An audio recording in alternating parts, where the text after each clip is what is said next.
একজন ফল বিক্রেতা ছুরি হাতে দাঁড়িয়ে আছেন, কিন্তু কেন? একটু লক্ষ্য করলেই দেখা যাবে পাশ দিয়ে চলে যাওয়া ট্রেনকে লক্ষ্য করেই তিনি এই কাজ করছেন। উদ্দেশ্য একটি, ট্রেন থেকে টান দিয়ে কেউ যেন ফলের দোকানে ফল চুরি করতে না পারে। এমন ঘটনাকে কেন্দ্র করে সোশ্যাল মিডিয়ায় আলোচনা সমালোচনা চলছে। মন্তব্য ঘরে কেউ কেউ বলছেন রেল লাইনের এমন অবৈধ দোকান উচ্ছেদ করতে হবে। অন্যদিকে কেউ কেউ ব্যবসায়ীদের সহানুভূতিও দেখাচ্ছেন।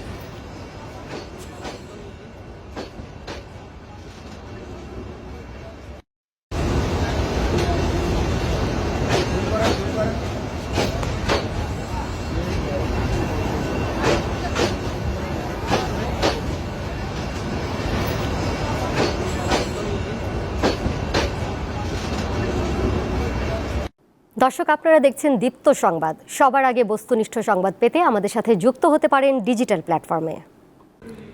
একজন ফল বিক্রেতা ছুরি হাতে দাঁড়িয়ে আছেন, কিন্তু কেন? একটু লক্ষ্য করলেই দেখা যাবে পাশ দিয়ে চলে যাওয়া ট্রেনকে লক্ষ্য করেই তিনি এই কাজ করছেন।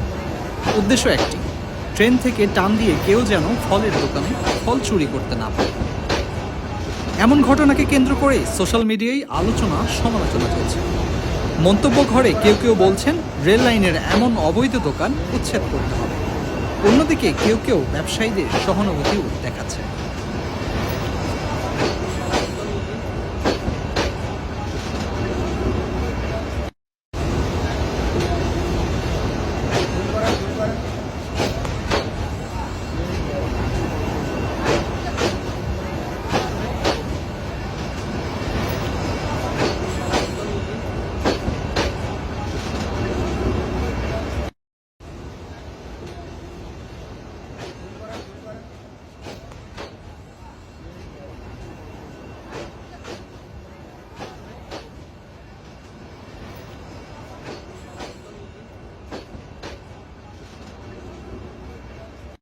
গলি থেকে রাজপথ, দেশ থেকে বিদেশ, শুধু ফুটবল কিংবা ক্রিকেট নয়, বিনোদন জগতের সব খবর একসাথে।